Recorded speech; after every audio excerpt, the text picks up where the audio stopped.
Hey, welcome back.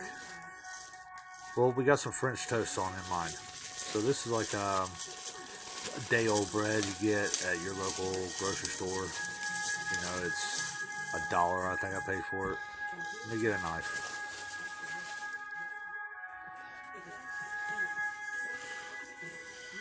All right. Well, I couldn't find a bread knife, so this should do.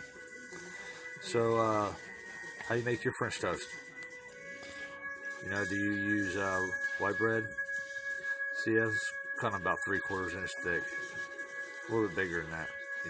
It's a normal bread. Like some Texas toast size.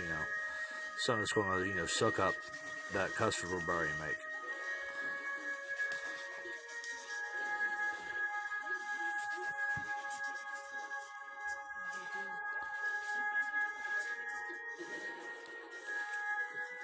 Man, this knife, I should have sharpened it.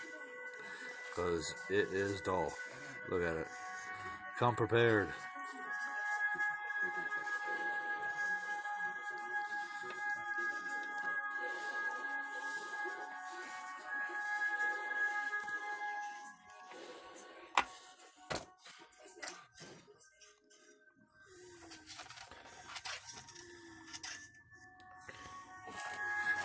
Alright, I'm going to crack some eggs. I'm going to put 5 eggs in here actually.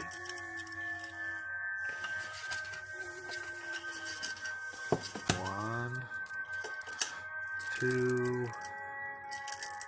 I'm going to try it one-handed. There you go. Can you do that? Let me know if you can in the comments. If you can do that one-handed. Check it out.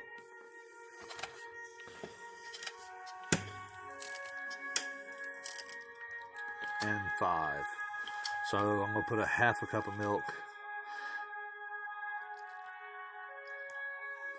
Then I'm going to whisk it with a fork until everything incorporates really nice and you get a nice smooth yellow look to it.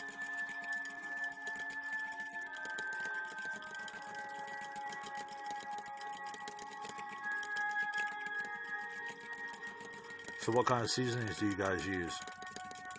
Cinnamon, nutmeg, allspice, clove. I've heard of some crazy ones. Today I'm just going to put cinnamon and vanilla in this.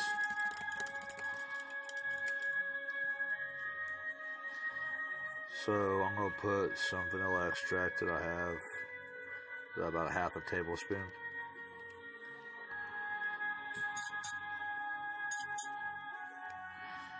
And I'm going to add some of this cinnamon. You can add it to taste. I just put like probably a teaspoon. I'd say a teaspoon and a half. Yeah, and this don't really like to incorporate too well.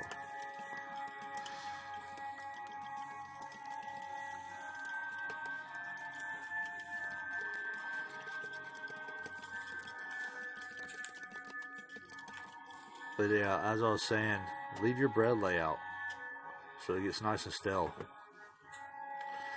So I've had mine, it's been laid out for probably, 3 hours. It's nice and stale. I'm going to pour this custard over it. It's going to soak it up really nice now that it's nice and dry. See, this is an old 5th century AD Roman recipe, actually. The first known recipe for French toast. It was actually a recipe called for eggs and milk to be whisked together and bread to be soaked, cooked in butter. Some think it's English medieval cook, and he used all his stale bread. Yeah, to get. So I put it in the fridge. This is the next day, because I did mine the night before. Always like to do it the night before. So I put the stove on medium low. Spray a little bit of this canola oil on there, just so it don't stick, even though it's non-stick. You know how that goes.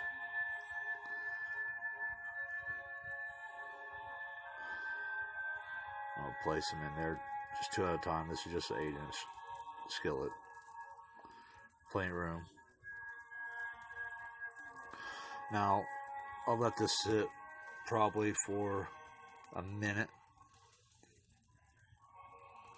And then we're going to flip them for, I don't know, probably another 30 seconds to a minute. And they should be good.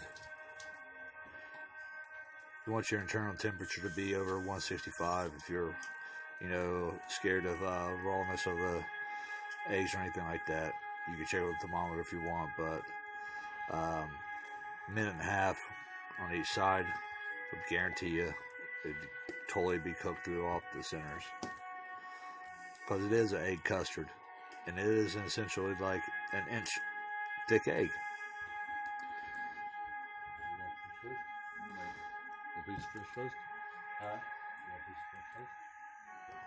Now, I've already turned these because it's gonna.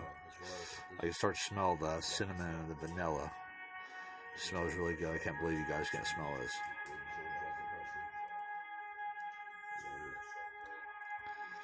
I can hear them sizzling. Can you guys hear them sizzle?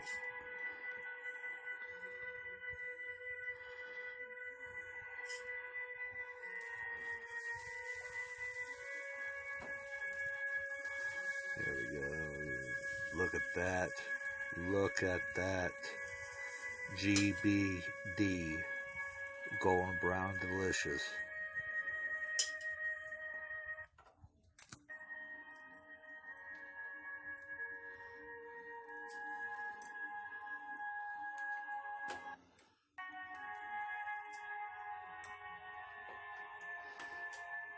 Now I'll kick the stove down till just low, because I want to keep on cooking them so I can get them centers done. But I want to burn them because nobody wants burnt French toast. We want French toast. And this is the best French toast there is. It's cooking it like this. It's so fluffy and like a custard on the inside. It's crazy. It's amazing. Gotta do it like this. If you do, comment in the section below. What kind of toppings are you going to put on this? Blueberry syrup, strawberry syrup, whipped cream, powdered sugar. Let me know. Tell me in the comments what kind of toppings you going to put on your French toast. Your Roman French toast. I'm going to flip these back over just so they get nice and crisp on the other side. Gives you a nice texture. You can get them crisp on the outsides.